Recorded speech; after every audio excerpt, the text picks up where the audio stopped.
J'ai une formation d'ingénieur au départ, et donc mon bagage, c'est une formation de radariste, faire du radar, et j'ai commencé au moment de ma thèse à faire du radar appliqué à l'étude de Mars.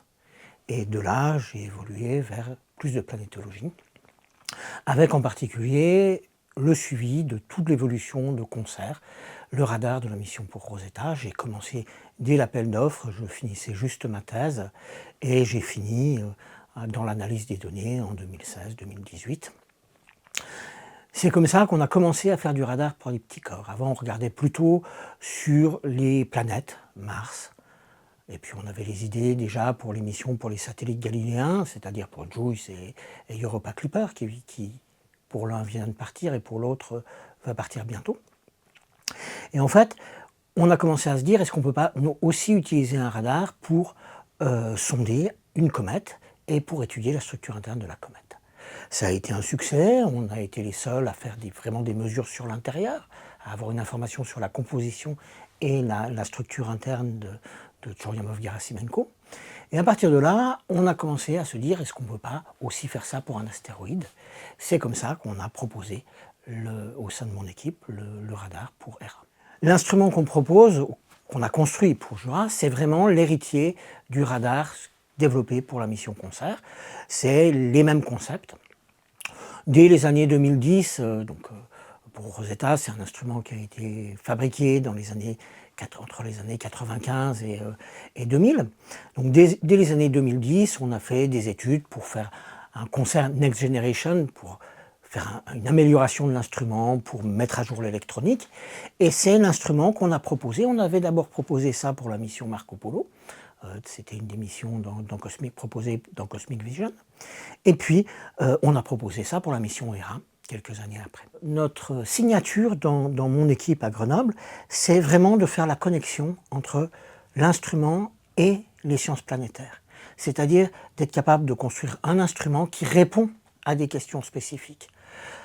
Pour une comète, pour un astéroïde, d'être capable d'avoir l'instrument qui va adresser les questions, ici c'est la structure interne, qui nous intéresse, de développer cet instrument, de suivre la fabrication, de suivre les performances de l'instrument, de façon à être sûr qu'on ait un instrument qui a les bonnes performances, de faire les opérations, pour faire les bonnes mesures scientifiques, et après d'aller à l'interprétation, jusqu'à l'interprétation finale, c'est-à-dire le résultat qui va être important pour les sciences planétaires.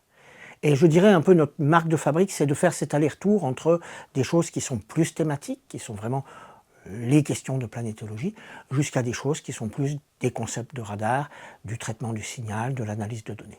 Juventas, c'est un CubeSat 6U, c'est-à-dire qu'il fait 6 litres en fait. Une unité, c'est 10 cm par 10 cm par 10 cm, c'est 1 litre et théoriquement 1 kg, c'est à peu près ça. Et donc là-dessus, Jura, c'est 1 litre. Donc c'est une grosse partie de Juventas en termes de volume. Et l'intérêt d'avoir un CubeSat, c'est vrai pour Juventas, c'est vrai pour Milani, sur des missions maintenant, quand on est sur une mission de type astéroïde, c'est d'être capable d'aller plus près. On ne va pas prendre le risque d'emmener Hera à 1 km de la surface de Didymos ou de Dimorphos. Par contre, on peut prendre le risque d'emmener un CubeSat, d'aller plus près. Plus près, c'est un moyen de faire des mesures en optique avec des meilleures images, c'est un moyen d'avoir une meilleure connaissance du champ de gravité avec l'ISL, et puis pour le radar, c'est un moyen de sonder mieux. Donc l'intérêt des CubeSats, c'est vraiment ça. Et tout le CubeSat a été conçu autour de la structure interne, avec une charge utile qui comprend le radar sur lequel je travaille, mais aussi l'ISL, c'est-à-dire un instrument qui va mesurer, qui va faire une liaison radio entre Hera et les CubeSats, de façon à mesurer au mieux la trajectoire de Juventas, et de là à ressortir le champ de gravité. Et puis aussi un gravimètre qui, à la fin de la vie de Juventas, quand Juventas sera posé à la surface de Dimorphos, permettra de mesurer le champ de gravité statique et aussi les modes dynamiques de Dimorphos. Alors Jura, donc c'est un radar à 60 MHz, c'est-à-dire on a 5 mètres de longueur d'onde dans le vide, et être bas en fréquence, ça permet de pénétrer à l'intérieur. Et c'est vraiment le but de cet instrument. Le but, c'est d'avoir un signal qui va être réfléchi, réfracté, diffusé, si on veut être précis, par les structures internes à l'intérieur de Dimorphos et de Didymos, et d'avoir une information sur la manière dont l'intérieur est organisé. On est à peu près sûr que Dimorphos et Didymos sont des agrégats, c'est-à-dire des objets qui résultent d'une collision entre des corps parents plus gros, une destruction due à la collision et une réaccrétion gravitationnelle de ces objets. La Lune, elle est vraisemblablement due à de la matière qui a été éjectée de Didymos en raison de l'accélération de Yorp. Il y a une partie de la matière qui a quitté la surface de l'astéroïde et puis qui s'est réaccrétée en orbite pour former cette petite Lune. Donc, on sait ça, mais quand on sait ça, on ne sait pas grand-chose parce que finalement, on se dit c'est un agrégat, mais on ne sait pas un agrégat de quoi. On ne sait pas si on a principalement des gros blocs et puis du vide entre les gros blocs, si on a toute une distribution en taille avec des petits blocs, des plus gros blocs, si on a des graviers qui remplissent les trous entre les gros blocs. On ne sait pas non plus si on a, en particulier pour Didymos, si on a des sous-agrégats, c'est-à-dire si lors de la réagrégation de l'objet, on a eu des premiers subagrégats qui se sont réaccrétés et puis après ils se sont formés entre eux. Il y a un certain nombre de personnes qui font de la modélisation et qui prévoient ça, qui disent ok, il y a vraisemblablement 3-4 subagrégats couverts par un rigolithe, c'est-à-dire une couche de poussière plus fine qui cache la structure interne. Donc en fait, c'est toutes ces questions-là qu'on veut adresser. À la fois obtenir les grandes structures, typiquement s'il y a des grands vides, s'il y a des subagrégats, mais aussi une information sur la distribution en taille. Savoir si, en gros, on a des graviers, du sable, des petits éléments qui sont entre les éléments les plus gros. C'est une information qui est importante parce qu'en fait, dès qu'on veut faire de la modélisation mécanique du comportement d'un tel objet, aussi bien lors de sa réaccrétion, mais aussi ses conditions de stabilité, ou la formation de la Lune, on a besoin de ce type d'informations. On a besoin d'avoir une description plus fine de l'intérieur. C'est une des informations qui manque aujourd'hui. Chaque astéroïde est quelque part un peu unique, parce qu'il a eu son histoire, il s'est formé dans une zone, ici les zones internes du système solaire, puis après il y a eu toute son évolution collisionnelle, puis aussi son évolution orbitale, c'est-à-dire comment il a été à certains moments plus proche du Soleil, comment il a été plus éloigné, comment il a été plus chauffé. Bien sûr, on va pouvoir extraire des statistiques, mais pour l'instant on est loin d'avoir une statistique. Jusqu'à présent, on n'a jamais visité 2 astéroïdes similaires. Ce qui ne peut pas marcher, tout.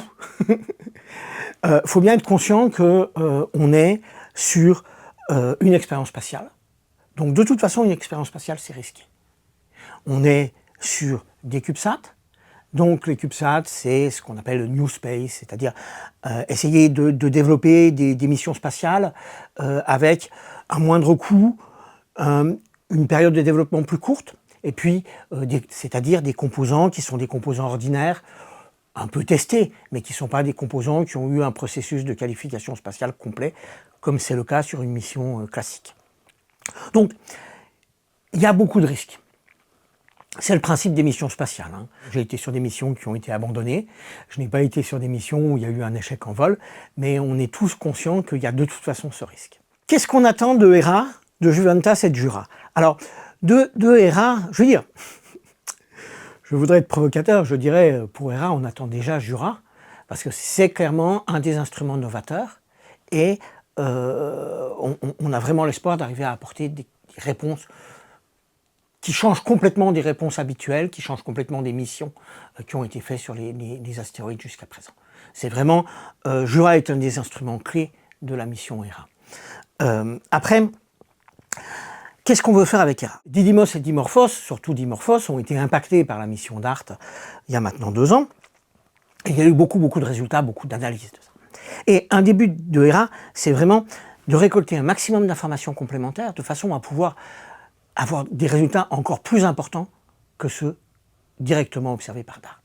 Typiquement, avec DART, il y a cette idée du bêta-facteur, c'est-à-dire de mesurer comment finalement l'effet de l'impacteur a été amplifié par l'effet de réaction des éjectats. C'est quelque chose qui a été observé, l'effet d'ailleurs a été finalement très important, sans doute plus important que ce qu'on attendait en fait, mais la grande inconnue, c'est la mesure précise de la masse de Dimorphos.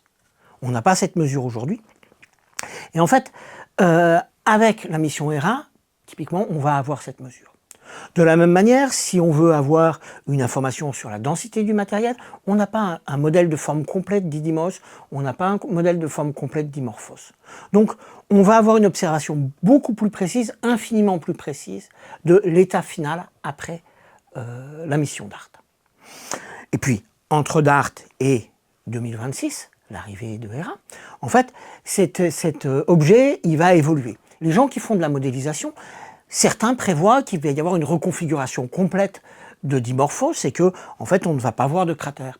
D'autres pensent qu'on va conserver un cratère, que la restructuration sera uniquement partielle. Donc voilà, en observant l'état final 4 ans après, on va pouvoir dire, ok, finalement, on est dans tel état. Ça veut dire quoi? La question, c'est pas de savoir qui a gagné, qui avait raison, qui a tort.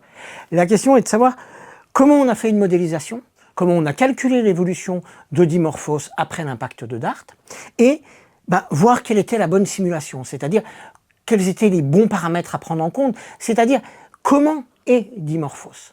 Typiquement, on a vu dans les modélisations qu'il y avait très peu de force de cohésion en surface. Qu'est-ce qu'il en est à l'intérieur? Qu'est-ce qu'il en est sur l'intérieur profond? Voilà. C'est ce type de questions qu'on veut adresser avec la mission Hera. Maintenant, pour l'instrument Jura, en fait, on va fournir directement des informations pour les gens qui font de la modélisation.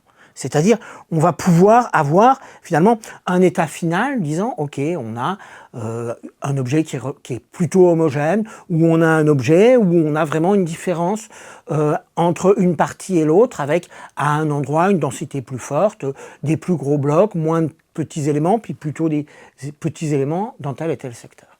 C'est vraiment ce qu'on ambitionne de faire, et je dirais, on espère avoir l'objet le moins homogène possible, parce que si on arrive à un objet très homogène, on aura des résultats, ça sera un résultat scientifique intéressant. Bon, c'est moins joli à regarder que si on met en évidence des structures et des fortes hétérogénéités.